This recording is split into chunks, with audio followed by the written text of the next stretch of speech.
সকলকে কয়েকটা কথা বলি। এফেসীয় 6:7। হালেলুয়া।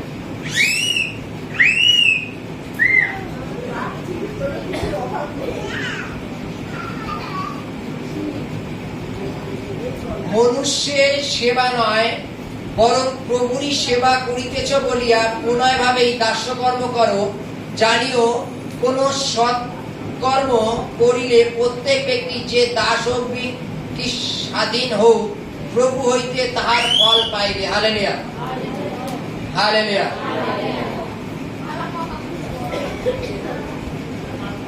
জাগতিক ক্ষেত্রে দেখি, জাগতিক ক্ষেত্রে যদি আমরা দেখি, মনে করো উদাহরণ সম্পর্কে যে উদাহরণ দিচ্ছি, উদাহরণ দেওয়ার জিনিসগুলো সব সামনেই থাকে। শঙ্করকে উদাহরণ দিচ্ছি। শঙ্কর মনে করো কোন একটা বাড়িতে কাজে গেছে এবং মালিকের কাজ যেভাবে দেখিয়েছে, এটাকে আমি 10 বার চাষবো, 10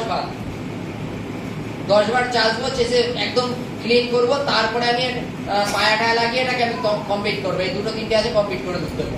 তাতে আমার সত্যি 7টা বাজুক বা 8টা বাজুক, ভালো কথা। মালিক বলে ঠিক আছে, তোমার মাইনে কত? শঙ্কর হয়তো বললো 700 টাকা। মালিক বলে না, 700 টাকা না, আমি কলকাতায় বেরিয়ে যাচ্ছি, তুমি তোমার মতো করে ধুয়ে চলে যাও, বাইরে টেবিলে টিনের ছাপড়া নিতে ধুয়ে চলে যাও। শঙ্কর দেখছে মালিক চলে গেছে, যেখানে 10 বার চাষার কথা সেখানে 2 বার চেষে এক মোটামুটি ফিনিশিং করে দিয়ে পায়াটা মেরে 2টো 2:30টার মধ্যে বাড়ি চলে আসছে।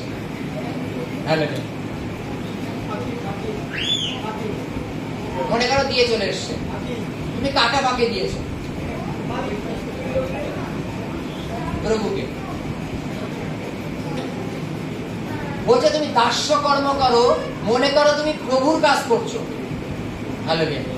যদি মনে করি না আমরা জগতের মালিকের কাজ করছি, আমি প্রভুকে ফাঁকি করে দিলাম, আমি জগতের মালিকের কাজ করছি, আমি ঈশ্বরকে ফাঁকি করে দিলাম। আজকে যে জগতের মালিকটা তোমাকে কাজের জন্য ডেকেছে, তার মধ্যে প্রভু কথা বলেছে বলে তোমাকে ডেকেছে কাজের জন্য। হালেলুয়া। বাইবেলে কি বলছে? যখন আমরা কোনো কর্ম করবো সেটাকে যেন খুব সুন্দর ভাবে করি বা ভালোভাবে করি। হালেলুয়া। আর যেন সেটা ভালো কাজ করি। বাইবেলে কাছে সৎ কর্ম, এক কথায় ভালো কাজ, আর সেটা যেন আমরা মন থেকে করি। তাহলে পুরস্কার ঈশ্বর সদাপ্রভু থেকে। মনে করো উদাহরণস্বরূপ শঙ্কর ওই কাজটা করে, মনে করো মালিক যেহেতু বাড়ি নেই, 2টোর মধ্যে শঙ্কর বাড়ি চলে আসলো। পরের দিন মালিকের আর একটা বন্ধু এসে, চল তোর বাড়ি কোন কাঠমিস্ত্রি কাজ করেছে, চল আমি পড়াবো ভাবছিলাম। সেই মালিক আগে বল, ওড়কে দিয়ে করিস না, পাশের বাড়ি আমি শুনলাম তো 2টোর মধ্যে নাকি চলে গেছে ফাঁকি। আমি অন্য মিস্ত্রি এনে দেখালাম, বললে আরো বসা বাকি ছিল, ও না ঘুরে চলে গেছে। হালেলুয়া। তুমি যদি ভালোভাবে দাস্যকর্ম করতে, তাহলে পাশের কাজটাও তোমার হতো। তুমি যদি ভালোভাবে দাস্যকর্ম না করো, তাহলে পাশের কাজের কিসের আশা করো? তুমি ঈশ্বরের কাজ যদি ভালোভাবে না করো, তাহলে ঈশ্বরের কোন জিনিসটা, ভালো জিনিসটা পাওয়ার তুমি আশা করছো? হালেলুয়া। বাইবেলে কি বলছে? যে আমরা মনুষ্যের সেবা করছি তা না, মনে করবা যে আমরা প্রভুর সেবা করছি। হালেলুয়া। সেই ব্যক্তিটাকে যদি আমরা তুলে নিয়ে আসি, একে এনে যদি তাকে সেবা করি, আমরা কি সেই মানুষটাকে সেবা করব? মনে করবো প্রভুর সেবা করছি। বাইবেলে লেখা আছে ধনবান আর লাজার, জানি তো ঘটনাটা? লাজার ঘায়ে ভরা, সেই ধনবানের বাড়ির পাশে বসে থাকতো, ধনবানের বুড়োগারা যা করতো সেটা সে খেত, এবং দেখা গেছে লাস্টে সেই ধনবান নরকে, আর যে লাজার ছিল সে আব্রাহামের কোলে। হালেলুয়া। এবং আরেক জায়গায় যখন যীশু খ্রিস্ট উদাহরণস্বরূপ বলেছে, ঠিক বিচারের সময় বাইবেলে লেখা আছে তিনি ছাগদের একদিকে করবে আর মেষদের একদিকে করবে, ধার্মিকদের একদিকে আর অধার্মিকদের একদিকে। তখন ধার্মিকদের বলবে, যখন আমি ক্ষুধিত ছিলাম তুমি আমাকে খাইয়েছিলে, যখন আমি পিপাসিত ছিলাম আমাকে পান করিয়েছিলে, যখন আমি অসুস্থ ছিলাম তোমরা আমার সেবা করেছিলে। তখন তারা বলছে, প্রভু এগুলো কখন করেছিলাম? এগুলো আমি কখন করেছিলাম? কখন বলতে, যখন তুমি কোন দরিদ্র ভিখারি গরিবের উপরে যখন এটা করেছো, সেটা তুমি আমার উদ্দেশ্যে করেছো। হালেলুয়া।